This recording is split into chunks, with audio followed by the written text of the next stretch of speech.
Now, the Prime Minister will today announce 100 licences for North Sea oil and gas exploration as he kicks off a week of campaigning on Britain's energy security. In a speech in Aberdeenshire, Mr Sunak will send out new funding for carbon capture technology. And it's estimated this could all make about 21,000 jobs, so good for the local economy. Well, we're joined now in the studio by journalist Candice Holdsworth. Really good to see you this morning, Candice. And this is a significant trip for the Prime Minister, isn't it? It is. Well, this seems to be he wants to draw a clear dividing line between him and Labour because Keir Starmer has said they don't want to grant any new oil and gas licences.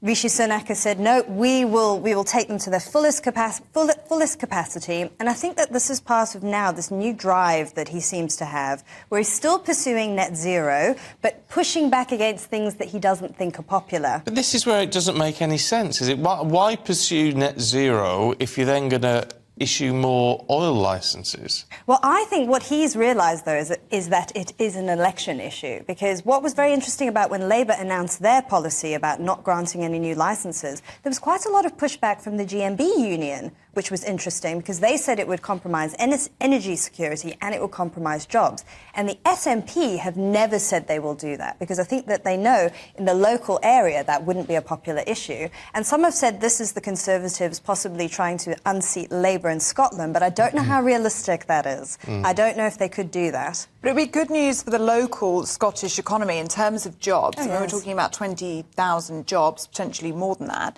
and energy security as well, which we know is a massive issue. Well, we do know that. I mean, since the Russian invasion of Ukraine, that's obviously become a bigger issue, and I suppose that has changed the conversation. So now people are sort of weighing trade-offs. They're saying, well, we can still be committed to net zero, but we don't want to compromise energy security because they don't want huge energy bills like we've had for the past however many years and could have in the future until we start creating alternatives. But isn't it interesting how politically we're seeing quite a switch here? Because everyone's been pushing green. Green is the big agenda. It's the big political push from the Labour Party, the green economy and all these sort of issues.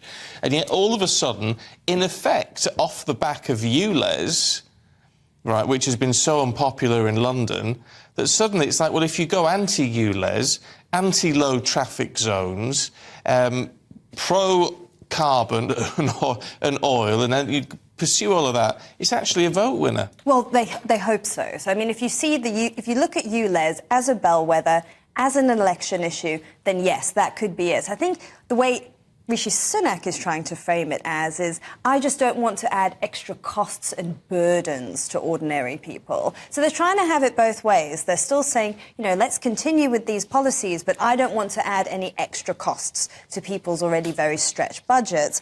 I'm wondering if they can make this work, if you can sort of reconcile those two positions, because I think there is a bit of a growing scepticism around things like the low traffic neighbourhoods, the ULEZ schemes, not granting new licences for oil and gas, and let's see where the sort of the new consensus forms. Because at the moment, I think that a lot of this stuff hasn't really borne much scrutiny. All the debate has been between sort of climate change sceptics on the one side, and then on the other side, people who are very keen to pursue quite radical policies. But I don't think we've seen any kind of centrism, really, and maybe that's what's emerging now. But there is this growing tension, isn't there, a potential growing divide in the Tory party about what to do about green policy. I mean, this comes off the back of those 43 Tory MPs asking Rishi Sunak to delay the ban on diesel and petrol cars. Yes, this is the Net Zero Scrutiny Group. He's pushed back against that, though. He says, no, he's going to keep the deadline where it is. I know there are some concerns with Tata, who aren't due to start production on new electric cars for another few years, so maybe the deadline will be quite tight. I think the EU's deadline is for 2035 as well. So if we did push it back, we would be in line with them. But maybe Sunak just wants to be a leader on this. You know, they want to be the first to achieve that goal. So let's see what happens. Within all this, on this argument about energy security, which I think we all appreciate at the moment, What about nuclear? Yes, well, this is the thing. This is what we need, and I think that is going to be the key thing now. And Jeremy Hunt did say it's now seen as a clean fuel, which it is, and I think that it should always have been that. I mean, we've discussed on the programme before things like nuclear fusion, but that's a long bet. It's a long way off, yeah. That's a long bet, but it is good to see some long-term planning, though. And I think ultimately that's where a lot of this is going to come from, like with the announcement of this Acorn project as well, where you're looking at storage options to capture carbon dioxide and things like that, things that we just haven't really been able to do yet.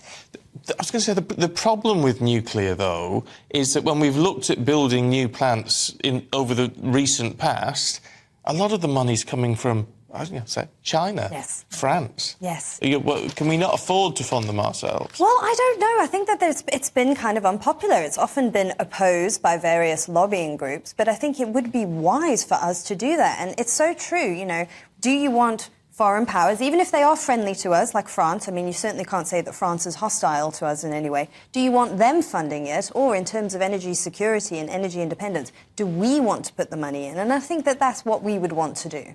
Mm-hmm.